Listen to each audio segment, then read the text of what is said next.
So now we will discuss next topic, quantum numbers. Very important quantum numbers. आज मैं सिर्फ इसकी theory बताऊंगा, ठीक, इसके क्वेश्चन करवाऊंगा नेक्स्ट क्लास में। और बेटा पूरे चंडीगढ़ क्या पूरी जगह पे ढूंढ लेना, अगर इतनी वैरायटी ऑफ क्वेश्चन कोई करवाएगा या क्वांटम नंबर का हर तरह का कोई क्वेश्चन करवाएगा तो उसी से पढ़ लेना, मेरे से नहीं, ठीक। और अगर कोई करवा देगा तो बताना भी जरूर मेरे को, ठीक। आज तो थ्योरी बता रहा हूं सिर्फ आपको। ना क्वांटम नंबर क्या होते हैं पहले हमें ये समझना है। तो बेटा quantum number are set of four numbers, set of four numbers which give whole information about electrons in an atom। ठीक है मेरे दोस्त, यानी ये चार नंबर्स का सेट होता है जो हमें इलेक्ट्रॉन की पूरी इंफॉर्मेशन देता है कि इलेक्ट्रॉन कहां पे होता है, कैसा होता है, क्यों होता है, ठीक, और किस तरह से रहता है। जैसे मान लो मुझे तुम्हें एक चिट्ठी लिखनी है, तो चिट्ठी लिखने के लिए मुझे एक एड्रेस की जरूरत है। अब एड्रेस में चार चीजें जो बहुत इंपॉर्टेंट है, उसके बिना चिट्ठी आप तक पहुंचेगी नहीं। वो चार चीजें क्या क्या है? पहली चीज इंपॉर्टेंट होगी, आपकी कंट्री का नाम मेरे को पता होना चाहिए। आपकी कंट्री का नाम मेरे को पता होना चाहिए, ये पहली चीज होगी, ठीक। तो वो हमको बताया जाता है पहला quantum number, principal quantum number. इसको मैं डेफिनेटली डिटेल्स में डिस्कस करेंगे सबको, पहले अभी एक एक करके देखते हैं। प्रिंसिपल क्वांटम नंबर, इसको हम n से डिटरमिन करते हैं, स्मॉल n से। बेसिकली ये हमें शेल ऑफ इलेक्ट्रॉन का शेल बताता है। शेल, मेन शेल बोल लो, जहां इलेक्ट्रॉन प्रेजेंट होते हैं। It tells us about the main shell. और क्या क्या बताता है वो आगे डिस्कस करेंगे, ठीक। पहले चार नंबर देख लेते कौन कौन से हैं, ठीक। पहला हमारे पास क्या है, जैसे आपको चिट्ठी लिखने के लिए मेरे को कंट्री की जरूरत थी, तो मैं इलेक्ट्रॉन को चिट्ठी लिखूंगा तो पहले मेरे को उसका मेन शेल पता होना चाहिए, वो कहां है, ठीक। उसके बाद दूसरी चीज, आपकी चिट्ठी पे आपका शहर लिखा हुआ होना चाहिए। अब मैं चिट्ठी लिख रहा हूं भैया नितिन को, और लिखता हूं नितिन, नीचे लिखता हूं इंडिया, क्या पहुंच जाएगी भाई? नहीं ना, पहले मेरे को शहर भी लिखना पड़ेगा। यानी एक मेन शेल के अंदर सब शेल। तो बेटा दूसरा क्वांटम नंबर हमारे पास जो हुआ करता है, ये पहला क्वांटम नंबर है। दूसरा क्वांटम नंबर जो हमारे पास हुआ करता है उसको हम बोलते हैं एजीम्यूथल क्वांटम नंबर। नाम देख लेना, कोई ऐसी दिक्कत नहीं है। एजीम्यूथल क्वांटम नंबर, डिटेल आगे सारी करेंगे अपन। इसको एल से लिखा करते हैं, स्मॉल एल, ठीक। क्वांटम एजीम्यूथल क्वांटम नंबर को स्मॉल एल से लिखा करते हैं, ठीक। बेटे ये हमें सब शेल्स बताता है। ये बताता है एक मेन शेल में कितनी सब शेल्स हैं। ये हमें सब शेल्स बताता है, मेन शेल के अंदर की सब शेल्स बताता है, ठीक। अब बेटा अब हमें तुम्हारी कंट्री पता चल गई, अब मेरे को तुम्हारा शहर पता चल गया। तीसरी चीज, हमें गली पता होनी चाहिए भाई, है ना जी। या मकान पता होना चाहिए, मकान का नंबर तो पता होना चाहिए, हाउस नंबर। तो बेटा वो तीसरी चीज हमारे पास आती है जिसको हम बोलते हैं magnetic quantum number. Magnetic quantum number, तो तीसरी चीज हमारे पास आती है magnetic quantum number. Magnetic quantum number, Q number मतलब क्वांटम नंबर। इसको बेटा लिखते हम स्मॉल एम से, जिससे स्मॉल एम से। और ये बेसिकली हमें बताता है ऑर्बिटल्स, ऑर्बिटल्स, ठीक है जी, क्लियर। और चौथा क्वांटम नंबर, अब मेरे को तुम्हारा घर पता है, अब मुझे तुम्हारी सिटी पता है, मुझे तुम्हारी कंट्री पता है। अब घर में तुम कैसे घूम रहे हो, ऊपर वाले माले में हो, नीचे वाले माले में हो, ठीक, इधर उधर घूम रहे हो, कौन से कमरे में हो, ये भी तो पता करना पड़ेगा। तो एक चौथा क्वांटम नंबर बाद में दिया गया, जिसको स्पिन क्वांटम नंबर बोलते हैं, जिसको हम क्या बोलते हैं, spin quantum number. Spin quantum number, बेटा स्पिन क्वांटम नंबर जो है बेटे, इसको हम एस से लिखते हैं, ठीक। और ये हमें बताता है spin off electron, spin off electron over its own axis. Electron अपनी एक्सिस पे भी घूमता है बेटा, उस स्पिन को ये बताता है स्पिन क्वांटम नंबर। ये 4 क्वांटम नंबर हो गए, एन एल एम एस, ठीक, एन एल एम एस, ये 4 क्वांटम नंबर है। Principal quantum number, azimuthal quantum number, magnetic quantum number and spin quantum number. ये हमें इलेक्ट्रॉन की पूरी इंफॉर्मेशन बताएंगे। इलेक्ट्रॉन कौन सी मेन शेल में है, फिर उसकी कौन सी सबशेल में है, उस सबशेल के कौन से ऑर्बिटल में है, और फिर उसकी स्पिन कैसी है, ठीक। अब ये जो पहले 3 क्वांटम नंबर है बेटा, पहले 3, they are the solutions of Schrodinger wave equation. वो हमने श्रोडिंगर वेव इक्वेशन को सॉल्व करके निकाले हैं, श्रोडिंगर वेव इक्वेशन।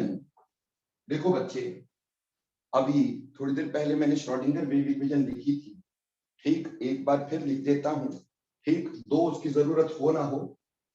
हमने लिखी थी कि श्रोडिंगर वेव इक्वेशन होती है curly square psi by curly x का square plus curly square psi by curly y का square plus curly square psi by curly z का square plus 8 pi square h और m upon x square E minus V psi is equal to 0। पिछले lecture में सारी equation को explain किया था मैं, ठीक। तो जिसको नहीं आती होगी पिछला लेक्चर देख लेंगे प्लीज।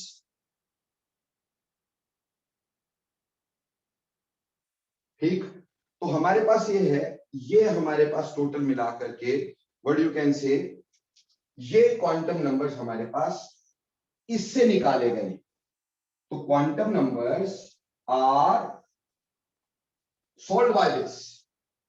ये 3 quantum number, they are the solutions of Schrodinger wave equation. इसको सॉल्व किया जाता है for psi, solve for psi, psi की वैल्यू के लिए सॉल्व किया जाता है, ठीक, क्लियर। अब साई की बहुत सारी वैल्यूज, क्योंकि सेकंड ऑर्डर डिफरेंशियल इक्वेशन है, तो इसकी many solutions are possible, many solutions are possible. बेटा जो भी सेकंड ऑर्डर की इक्वेशन होती है ना, उसकी बहुत सारी सॉल्यूशंस पॉसिबल होती है, ठीक है जी।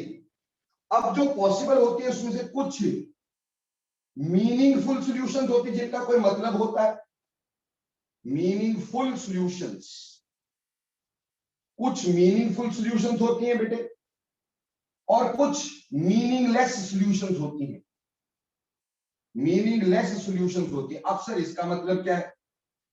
जैसे मान लो मैंने कोई इक्वेशन बनाई और उससे तुम्हारी एज निकाली, ठीक, उसकी 2 वैल्यूज आ गई, मान लो एक आ गई +15, एक -15, तो आपकी एज कभी -15 हो सकती है क्या? है भाई, आपकी एज कभी -15 हो सकती है क्या? ऑब्वियसली आपकी एज कभी -15 नहीं हो सकती। और अगर आपकी एज -15 नहीं हो सकती है, ठीक, तो वो मीनिंगलेस वैल्यू है, उसको डिस्कार्ड कर देंगे। इसी तरह से श्रोडिंगर वेव इक्वेशन की बड़ी सारी सॉल्यूशन पॉसिबल है, बहुत सारी सॉल्यूशंस पॉसिबल है, उसमें से कुछ मीनिंगफुल है, कुछ मीनिंगलेस है। जो मीनिंगलेस होते हैं उसको डिस्कार्ड कर देते हैं, फेंक देते हैं, उसको यूज नहीं करते, डिस्कार्डेड। और जो मीनिंगफुल सॉल्यूशन होती हैं बेटे, उनको नाम दे देते ईगन फंक्शंस, ईगन फंक्शंस। तो कल को अगर आपको बोले कि भैया ईगन फंक्शन क्या होता है, EIGEN, ईगन फंक्शन क्या होता है, कहना meaningful solution of Schrodinger wave equation. क्या बोलना, मीनिंगफुल सॉल्यूशन। अब मीनिंगफुल यानी कुछ एनर्जी क्राइटेरिया को मान के चलती हो, कुछ रूल्स को मान के चलती हो, उसकी वैल्यूज डेफिनेट हो, वो आगे बताएंगे आपको। मीनिंगफुल सॉल्यूशन का मतलब क्या होता है उसको भी मैं क्लियर करूंगा बेटा आगे, कि मीनिंगफुल सॉल्यूशन का एक्चुअल मतलब क्या होता है। ठीक, जब इससे आगे जाएंगे तो क्लियर करूंगा, जब शेप्स बताऊंगा। ठीक, नाउ ईगन फंक्शंस।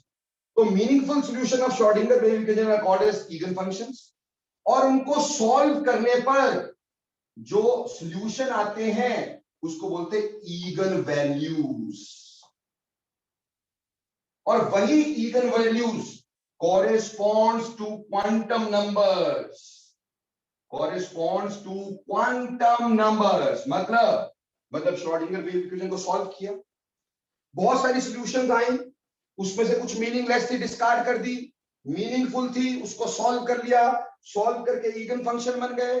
जब उनको फर्दर सॉल्व किया तो कुछ वैल्यूज आई, वो ईगन वैल्यूज हुई, और उसी से हमें क्वांटम नंबर मिले। तो एक तरह से quantum number are eigen values, quantum number are eigen values of Schrodinger wave equation.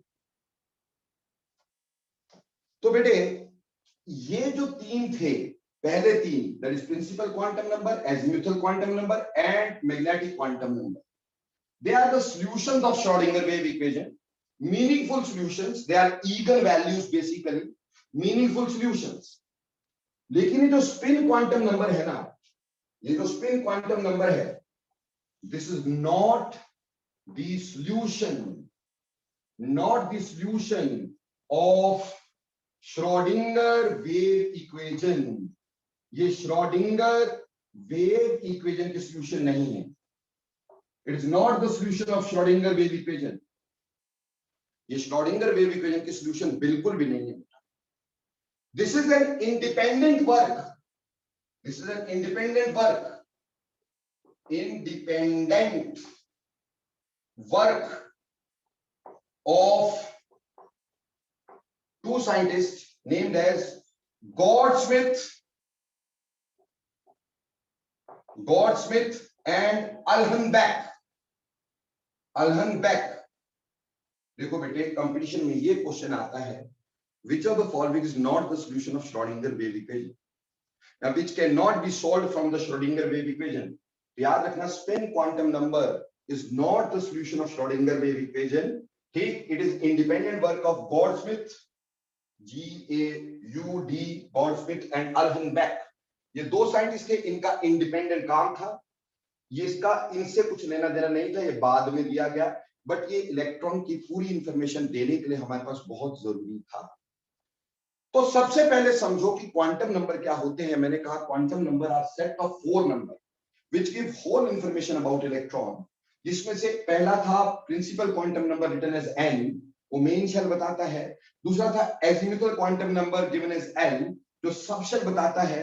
तीसरा magnetic quantum number given as m, जो ऑर्बिटल बताता है। और चौथा था बेटा स्पिन क्वांटम नंबर s, जो हमें स्पिन बताता है। पहले तीन श्रोडिंगर वेव इक्वेशन के सॉल्यूशंस थे, लेकिन चौथा श्रोडिंगर वेव इक्वेशन के सॉल्यूशन नहीं थी। श्रोडिंगर वेव इक्वेशन के बहुत सारे सॉल्यूशन पॉसिबल हो सकते हैं, there are many solution possible. Some are meaningless, जिनका कोई मतलब नहीं है, उनको डिस्कार्ड कर देते हैं, and some are meaningful solutions. Meaningful solution को ईगन फंक्शंस बोलते हैं, और उन फंक्शंस को सोल्व करके जो वैल्यू आती है उसको ईगन वैल्यूज बोलते हैं, and again value give us the quantum numbers. अभी बोलो बेटा, ये सारी बात क्लियर हो गई? यस और नो, क्विकली लिखने का यस और नो, फिर हम आगे चलते हैं। सर आपने श्रोडिंगर वेव इक्वेशन के नीचे सॉल्व्ड साई क्यों लिखा है? ये लिखा है कि हम इसको सॉल्व करते हैं साई के लिए, सॉल्व करते हैं साई के लिए, साई के लिए इसमें वैल्यूज पुट करके ना साई के लिए सॉल्व करते हैं। हर एक वैल्यू ऑफ साई एक ऑर्बिटल बताती है, हर एक value of Sai gives us one orbital. ये आगे जब शेप पढ़ेंगे तब समझा। ठीक है मेरे प्यारे बच्चे? सर ये स्पिन क्वांटम नंबर में एस कैपिटल है या स्मॉल? बेटा छोटे वाला लिखने का। Sir, what is the name of the second scientist? ये वाला बेटा Yes, sir. अल्हनबेक, ये है UNHEN, अल्हनबेक होना था, अल्हनबेक लिख दिया मैंने, अल्हनबेक,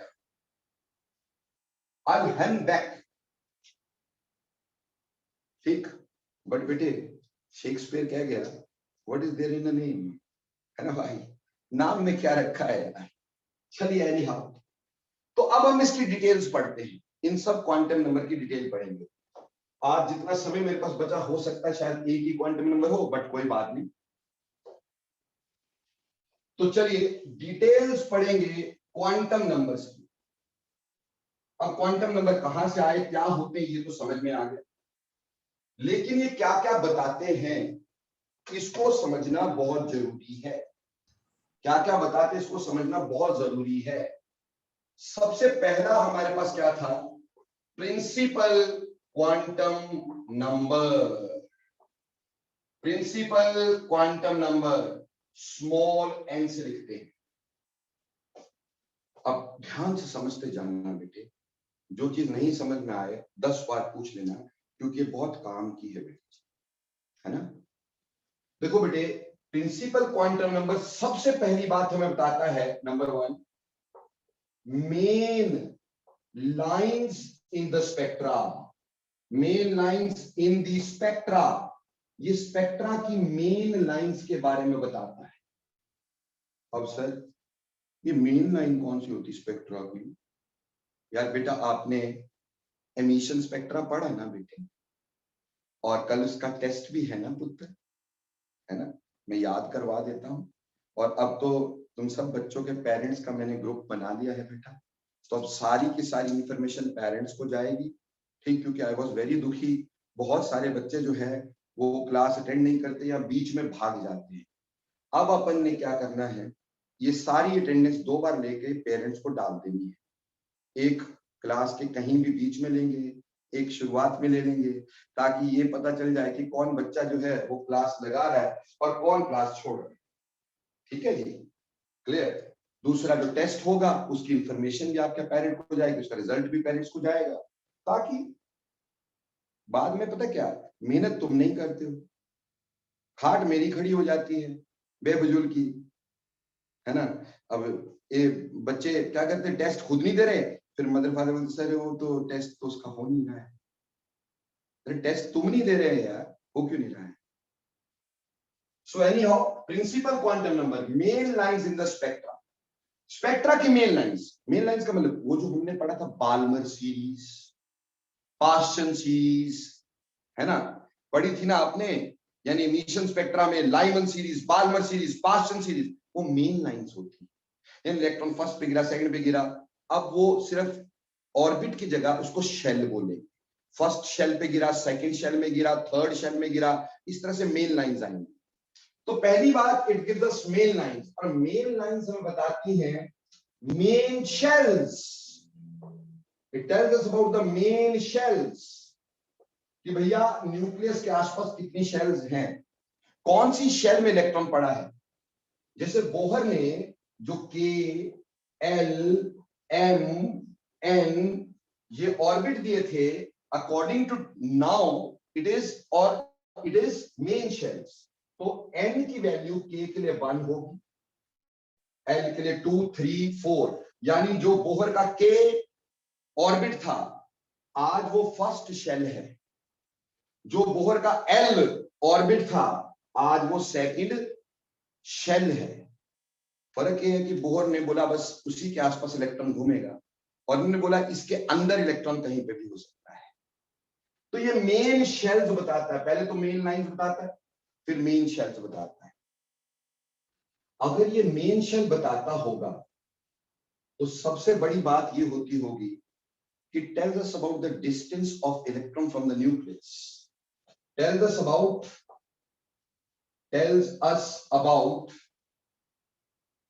distance of electron from the nucleus, distance of electron from the nucleus। क्यों बेटे? क्योंकि बोहर ने जो फॉर्मूला हमें रेडियस का दिया था ना, R1 इज इक्वल टू, हमने बोला था Rn is equal to R1 of hydrogen into Z square, हमने यही किया था बेटा, into N square upon Z, यही था ना भाई। तो अब ये जो N है, अब ये प्रिंसिपल क्वांटम नंबर हो गया। तो ये रेडियस ऑफ क्या बता देगा, मेन शेल। मेन शेल की रेडियस यानी इलेक्ट्रॉन, उसमें कहीं पे भी उसका डिस्टेंस बता सकता है। तो it tells us about the distance of electron and therefore tales us about the size of atom. भैया शेल से तो पता चलेगा साइज ऑफ एटम कितना होगा, है ना बेटा। जब हमें पूरे शेल्स जितने भी हैं उनका हमें ये पता चल जाएगा कि हाँ जी शेल्स कितनी कितनी जगह पे हैं, उसका रेडियस क्या है, उससे हमें साइज ऑफ एटम के बारे में पता चल जाएगा।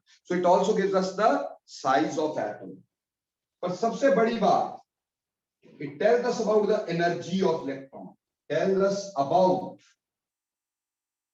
The energy of electron in a shell. एक शेल में इलेक्ट्रॉन की क्या एनर्जी होगी उसके बारे में ये बता सकता है, क्योंकि जो फॉर्मूला था E of n, energy of nth shell is -2 pi square m e की power 4 k square z square upon n square x square. बेटा ये फॉर्मूला बोहर में करवाया ना मैंने आपको, ये बोहर का फॉर्मूला था, इससे एनर्जी निकालते थे। आज भी हम एनर्जी इसी फॉर्मूला से निकालते हैं। मजे की बात है, आज भी एनर्जी इसी फॉर्मूला से निकालते हैं। और इसमें ये जो n आता है, n ये अब प्रिंसिपल क्वांटम नंबर होता है। This is principal quantum number, यानी tells us about the energy of electron. पर सर अगर इससे एनर्जी निकालते हो तो बोहर का मॉडल सही होना था। नहीं बेटा, बोहर ने बोला था कि इलेक्ट्रॉन की एनर्जी इतनी होगी, पक्का पक्का इतनी होगी, इससे कम ज्यादा नहीं हो सकती। जबकि अब हम ये बोलते हैं कि इलेक्ट्रॉन की इतनी एनर्जी होने की पॉसिबिलिटीज बहुत ज्यादा है। इलेक्ट्रॉन की एनर्जी इससे कम भी हो सकती है, इससे ज्यादा भी हो सकती है, पर maximum probability of energy is this. फर्क समझो, बोहर ने बोला एनर्जी इतनी ही होनी है और हमने बोला एनर्जी इतनी होने की पॉसिबिलिटीज बहुत ज्यादा है, पर इससे कम या ज्यादा भी हो सकती है। यानी अब हम प्रोबेबिलिटी की बात कर रहे हैं और बोहर पक्की पक्की बात करता था। यही तो उसकी गलती थी। याद रखना, बोहर की कैलकुलेशन एक्चुअली गलत नहीं थी, बस सिर्फ ये था कि उसने बोल दिया इतना ही होगा, और आज हम बोलते इतना होने की पॉसिबिलिटीज ज्यादा है। तो बोहर गलत नहीं था, सिर्फ वो क्या था कि अनसर्टेनिटी नहीं एक्सप्लेन कर पाता।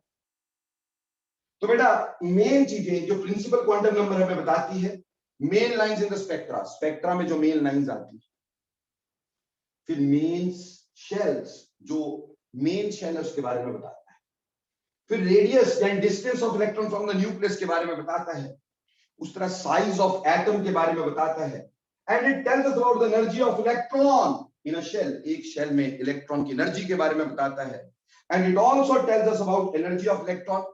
पक्की पक्की नहीं होती, ये होता है इतनी एनर्जी होने की संभावनाएं ज्यादा है, एनर्जी उससे कम या ज्यादा हो सकती है। फटाफट बोलो प्रिंसिपल क्वांटम नंबर समझ में आया कि नहीं? यस और नो, वेरी क्विकली।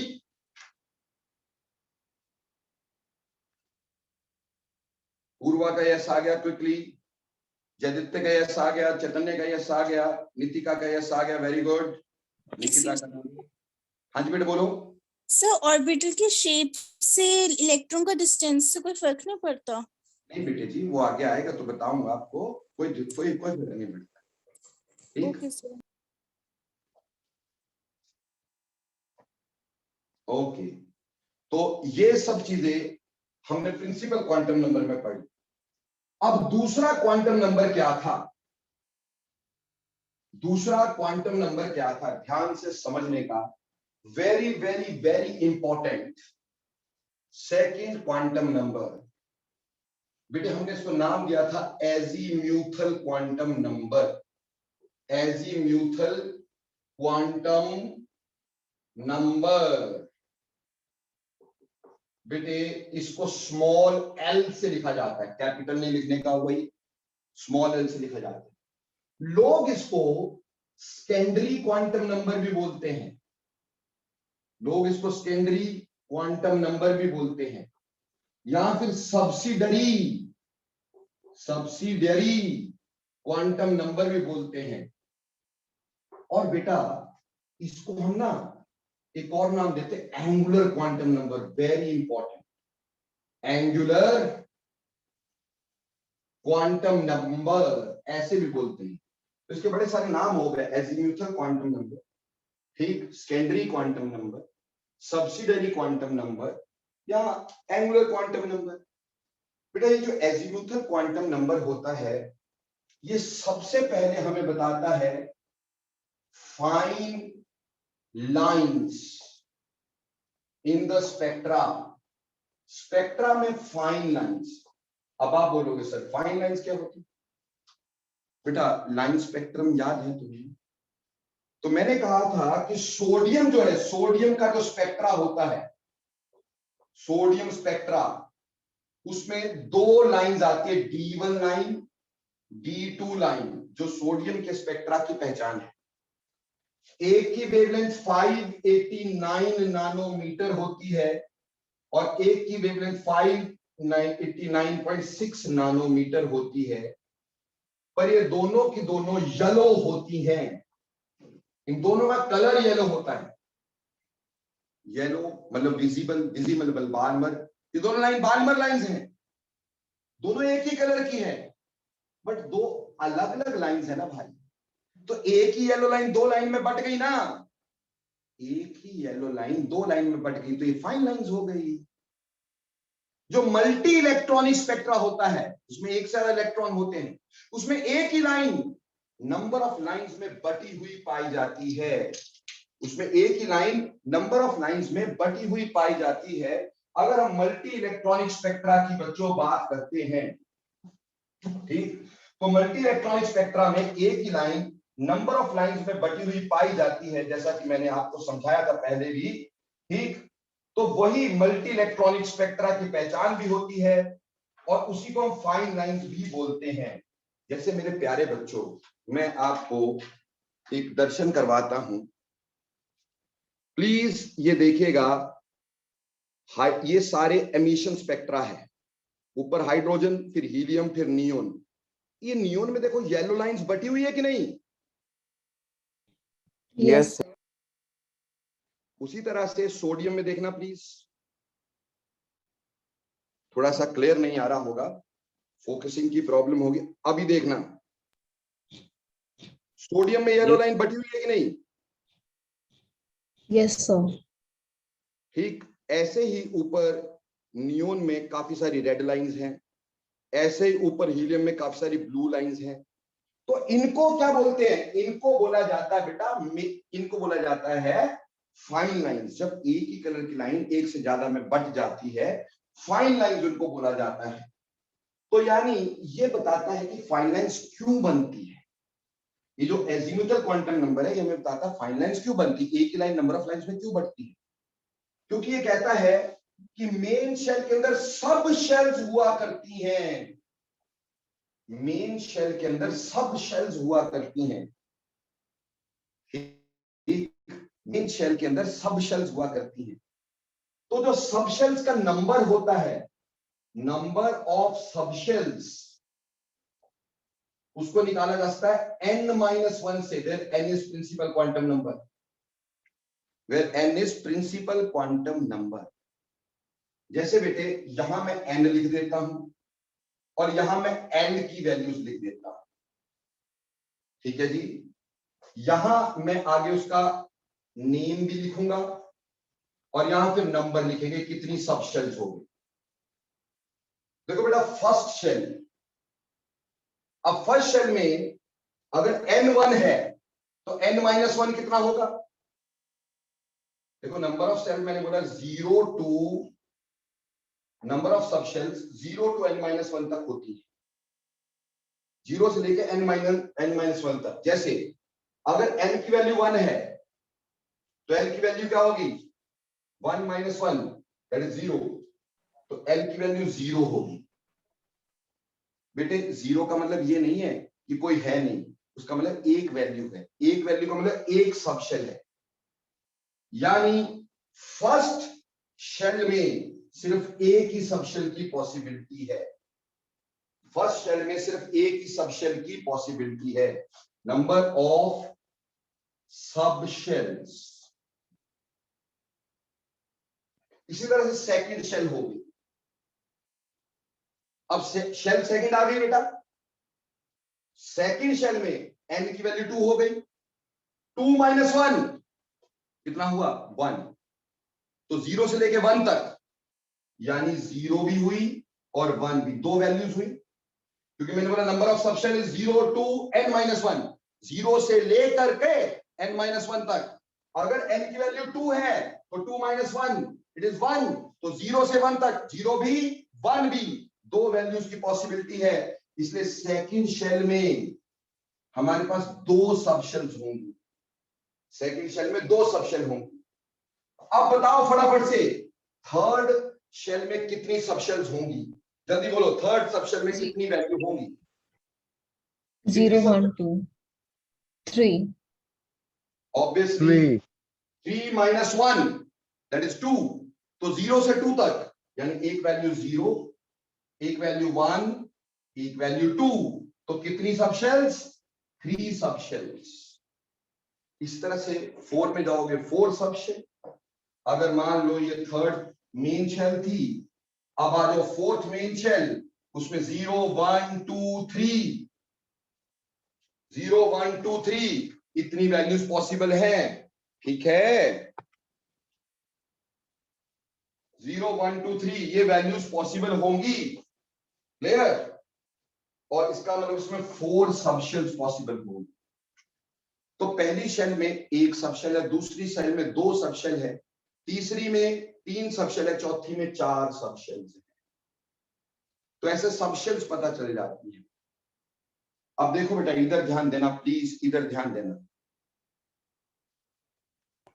n की वैल्यू कभी भी n के बराबर नहीं, हम ये बोल सकते हैं n की वैल्यू कभी भी n के बराबर नहीं हो सकती, कभी भी नहीं। जैसे अगर n की वैल्यू 1 है तो ये 1 नहीं हो सकता, क्योंकि इट इज 1 n माइनस 1 है, तो 1 नहीं हो सकता कभी। ऑलवेज n की value is greater than l, always n की वैल्यू हमेशा l से बड़ी होती है, n और l कभी बराबर नहीं होंगे, ये ध्यान रखना है, आगे क्वेश्चन करवाऊंगा तो मुश्किल आएगी, ध्यान रखना n और l बराबर नहीं होते। दूसरी बात, अब n की वैल्यू 0 भी हो सकती है, 1 भी हो सकती है, 2 भी हो सकती है, 3 भी हो सकती है, 4 भी हो सकती है, जैसे कि आप यहाँ देख रहे हैं। अगर l की वैल्यू 0 हुई ना बेटा, ये बहुत ध्यान से देखना, अगर n की वैल्यू 0 हुई तो इसको s सबशेल बोलते हैं, छोटा s सबशेल,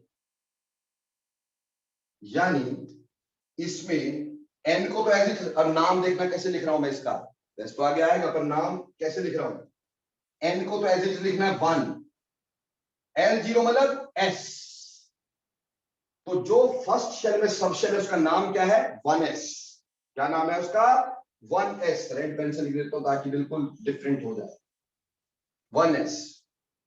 इसी तरह से अगर n की वैल्यू बेटा 1 होती है, it corresponds to p subshell, उसका नाम p होता है। अगर 2 होती है, it corresponds to d subshell, उसका नाम d होता है। अगर 3 होती है, इसका नाम f, 4 होती है g, फिर उसके बाद अल्फाबेटिकली आ जाना h i j k onward, ठीक है जी। तो बेटा सबसे पहली बात, अगर l की वैल्यू 0 हुई तो s लिखना है, l की वैल्यू 1 हुई तो p लिखना है, l की वैल्यू 2 हुई तो d लिखना है, 3 हुई तो f लिखना है, 4 हुई तो g लिखना है। जैसे फर्स्ट मेन शेल के अंदर, ये मेन शेल है, n क्या बताता है, मेन शेल, ठीक है जी, और l हमें बता रहा है सबशेल्स, ठीक है जी, l क्या बता रहा है, सबशेल्स, और ये उसके नाम। अब यहां आ जाओ, l के अंदर एक सबशेल तो ऐसी होगी जिसके आगे 2 और 0 के लिए क्या लगेगा, s, यानी 2s, और दूसरी होगी जिसके आगे 2 बट L 1 है, 1L इज P। तो सेकंड मेन शेल के अंदर 2s 2p ये दो सब शेल्स होंगे। ये तो एज इट इज लिखना था 0, अगर L की वैल्यू 0 तो S लिखना है, L की वैल्यू 1 तो P लिखना है। तो सेकंड शेल में 2s 2p दो सब शेल होंगे। इस तरह थर्ड एस में 3s 3p और अगर 2 आ गया तो 3d। ठीक है जी। तो थर्ड मेन शेल में 3s 3p 3d इसकी पॉसिबिलिटी है। इसी तरह से फोर्थ में 4s 4p 4d 4f। तो ये नाम है बेटा, प्रिंसिपल क्वांटम नंबर तो एज इट इज लिखना है आगे, ये तो एज इट इज लिखना है, बस n की वैल्यू के हिसाब से सोच लेना है कि उसका आगे नाम में s लगना है, p लगना है कि d लगना है। अगर l की वैल्यू 0 हुई तो it correspond to s subshell, 1 हुई correspond to p subshell. ठीक, अगर 3 हुई तो कॉरेस्पॉन्ड्स टू d, 4 हुई f, उसके बाद 4 के बाद g h i फिर अल्फाबेटिकली आए। बोलो बेटा नाम देने आए कि नहीं आए? यस और no? Yes Daksh? Yes sir. बोलो बेटा।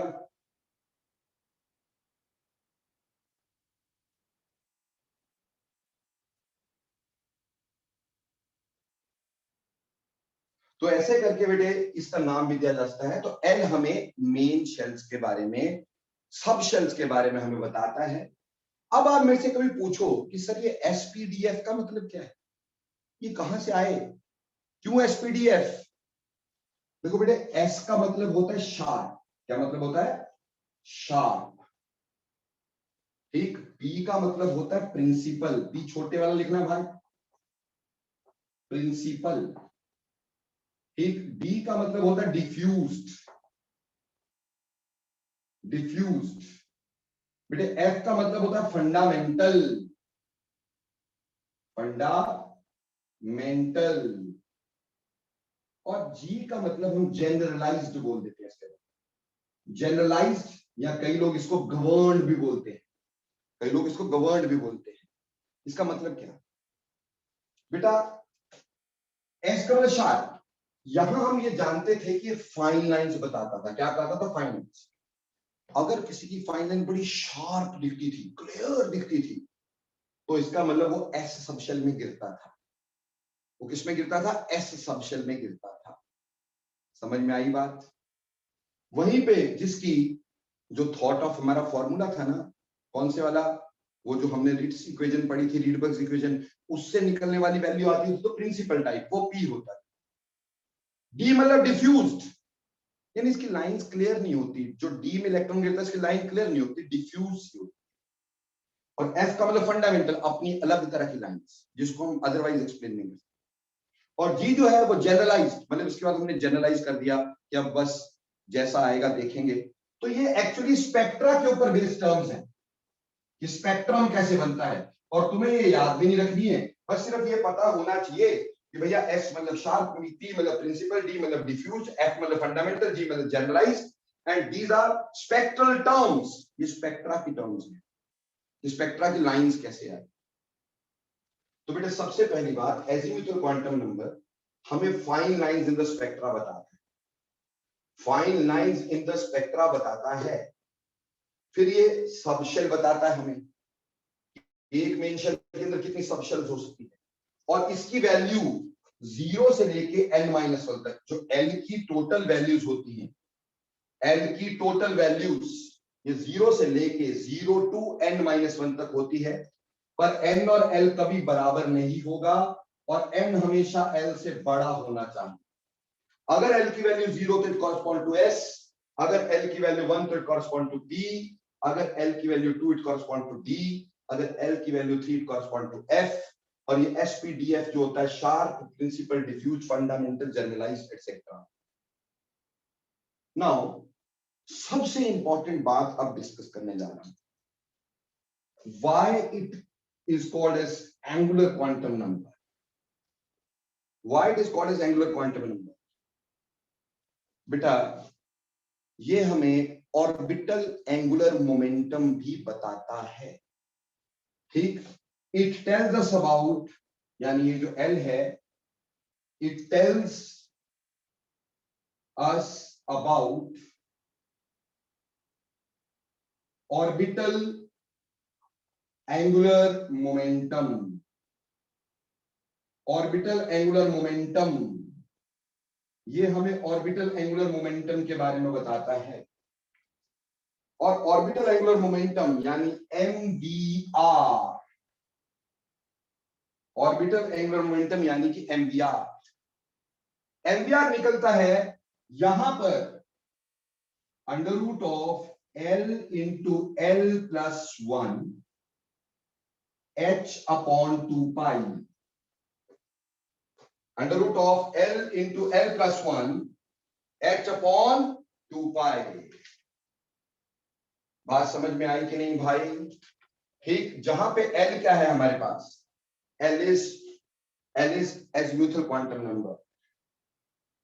ठीक बेटे, ये हमारे पास 2h बाय पाई और h बाय 2 पाई, ये अंडर रूट के अंदर नहीं, बाकी अंडर रूट के अंदर है। जैसे फॉर एग्जांपल मैं तुम्हें बोलूं कि फाइंड, वैसे तो क्वेश्चन आगे करवाने ही है मैंने, बट ये समझने के लिए, find the orbital angular momentum, orbital angular momentum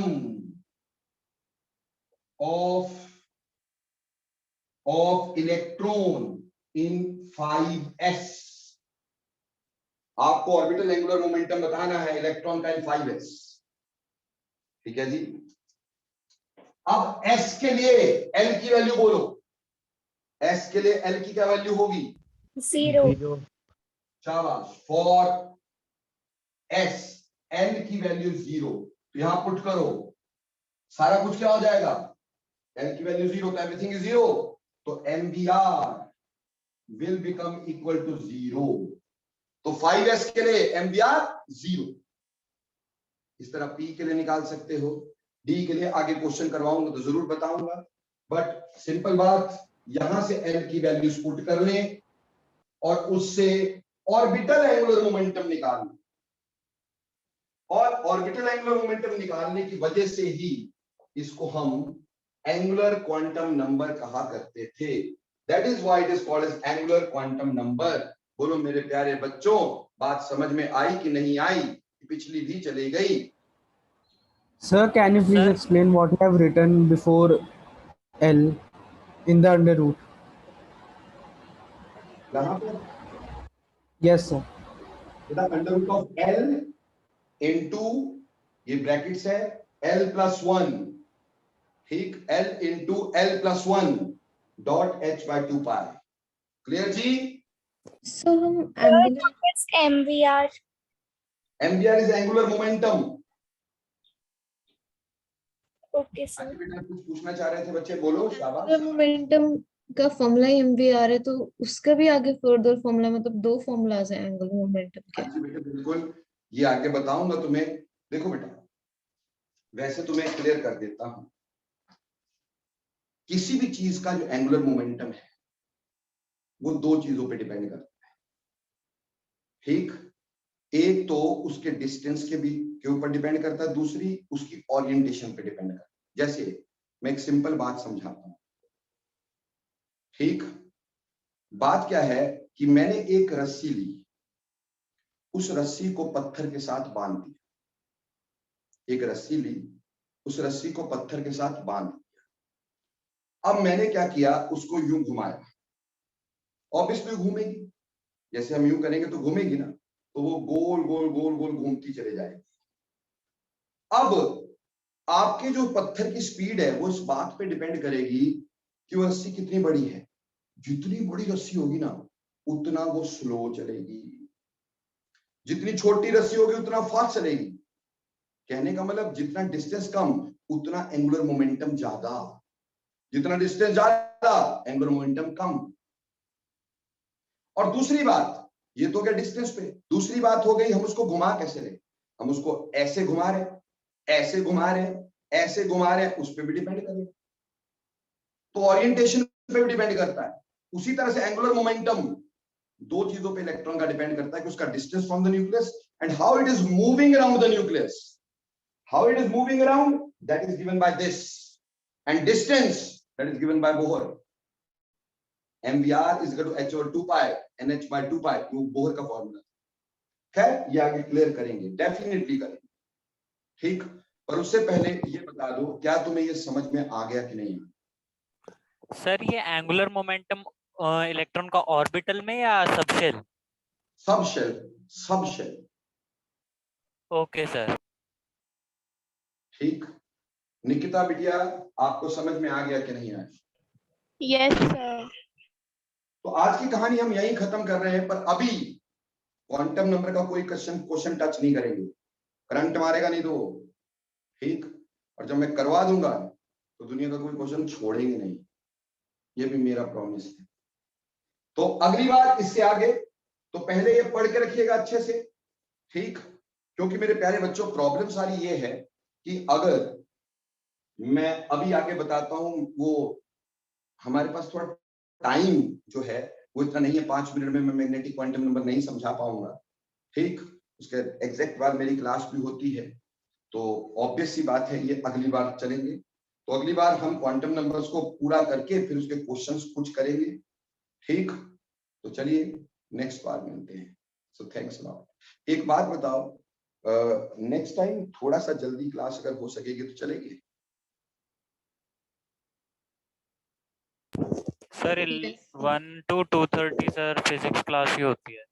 okay चलो कोई बात, लेट मी सी। चलिए मिलते हैं नेक्स्ट क्लास में। Thank you, sir. Thank you sir. Thank you, sir. Sir. और बच्चों Thank you, sir.